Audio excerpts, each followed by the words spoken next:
ရာသီစားမြူရွက်ကလေးတုတ်စားပြီးကြပြီလားအားလုံးပဲမင်္ဂလာပါရှင်ဒီနေ့ကတော့ကျွန်မဈေးထဲမှာမြူရွက်ကလေးတွေ့ခဲ့ရတယ်ပေါ့နော်အရန်တွေပျော်သွားပြီးတော့မြူရွက်တုတ်စားပါမယ်ဘာလို့ဆိုရင်ကျွန်မဒီမြူရွက်ကိုအရန်ကြိုက်ပါတယ်ရွာမှာဆိုလို့ရှိရင်ကြတော့သူက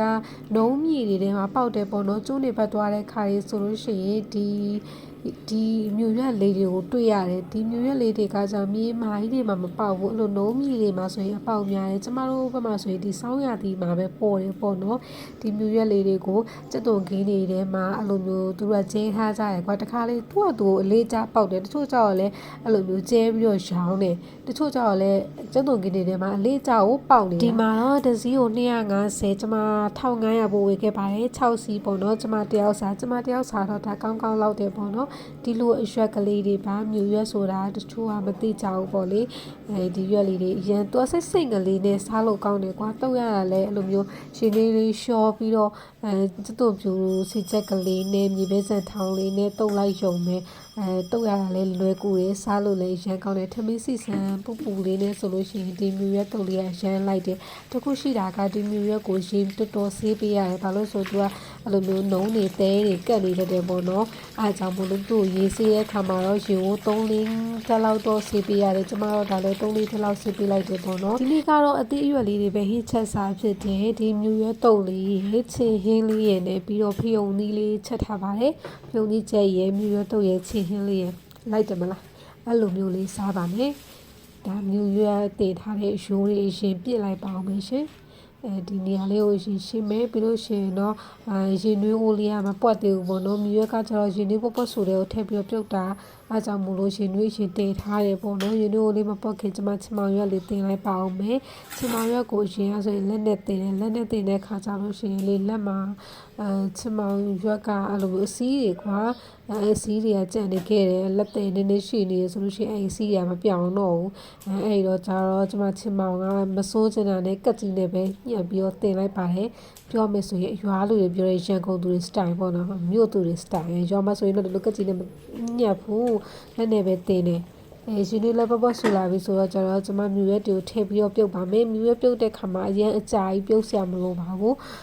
3-4မိနစ်လောက်ပေါ့နော်အဲ့ဝင်ကျင်လောက်ပဲပြုတ်ထားပြီးရပါပြီကြည့်ထားတော့မြင်းလေးပြလိုက်တယ်လို့ပဲဒီမြူရွက်ဆိုဒီမှာလဲတင်တော့ကတော့ဒီလိုမျိုးတအိုးကြီးအများကြီးဒါပေမဲ့ပြုတ်ပြီးသွားလို့ရှိရင်တော့သူကလည်းလုံးဝကိုကြုံကျသွားပါတယ်နည်းနည်းလေးပဲကြံပါတော့တယ်ဒါကြောင့်မို့လို့မြူရွက်တွေကဘလောက်အများကြီးပဲတင်ဒီ6စီစားတော့မှကျမတယောက်စားလို့ပဲပြောတာပါဒီလောက်လေးပဲကြံတော့တာပါဒါကရင်းညစ်ပြီးတော့လုံးစုပ်ထားတာပေါ့နော်ပြီးလို့ရှိရင်တော့သူကကြီးလေးကြိုက်ပြီးတော့ပြန်ပြီးတော့ဖွာပေးပါမယ်ပြုတ်ပြီးလို့ရှိရင်တော့ရေတွေတစ်ခါပြန်ညှစ်ရသေးတယ်လေအဲ့တော့သူကလည်းကြုံကြတော့တော့မဆန်းဘူးပေါ့နော်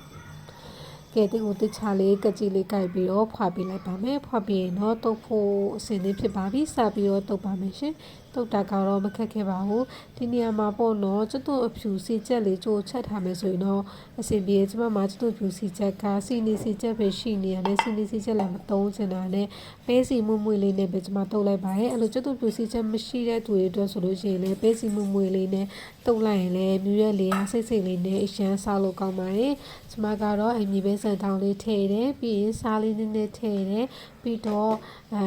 စက်သားမော်လေးနည်းနည်းထည့်ပါတယ်စက်သားမော်မစားရတဲ့သူတွေကဟိတ်ခမုတ်ထည့်ပေါ့နော်ပြီးရင်တော့စီလေးထည့်လိုက်ပါတယ်ဆိုင်နေမှာဝယ်စားတဲ့အခါအရွက်တုပ်တွေကဘာလို့နည်းနည်းလေးရလဲဆိုတာကိုယ်တိုင်တုပ်ကြည့်မှပဲသိတော့တာပေါ့နော်ရွက်တွေကအများကြီးတင်တယ်ပြီးလို့ရှိရင်တုပ်လိုက်ပြီးဆိုရင်ဒီလိုမျိုးနည်းနည်းလေးပဲရတော့တယ်ဒါကြောင့်မို့လို့သူတို့လည်းနည်းနည်းလေးပေးနိုင်တယ်လို့ပဲကိုကနားလည်လိုက်ရတာအရင်တော့ဆိုလို့ရှိရင်ဘာလို့နည်းနည်းလေးပေးရလဲဆိုပြီးစိတ်ထဲမှာထင်နေသေးရကဲကျမကတော့ဒီနေ့မြူရွက်တုပ်ကလေးရယ်ပြီးတော့ဖယုံကြီးချက်လေးရယ်ချင်းရင်းလေးရယ်နဲ့ထည့်စားလိုက်ပါအောင်မရှင်အားလုံးလည်းဒီရာသီစာမြူရွက်တုပ်ကလေးကိုတုပ်စားကြည့်ကြပါအောင်နော်ရှမ်းစားလို့ကောင်းပါတယ်ဆုံးတကြည့်ရှုပေးလို့ကျေးဇူးပါနောက်ထပ်ဗီဒီယိုတွေမှာတွေ့ကြမယ်နော်ဘိုင်ဘိုင်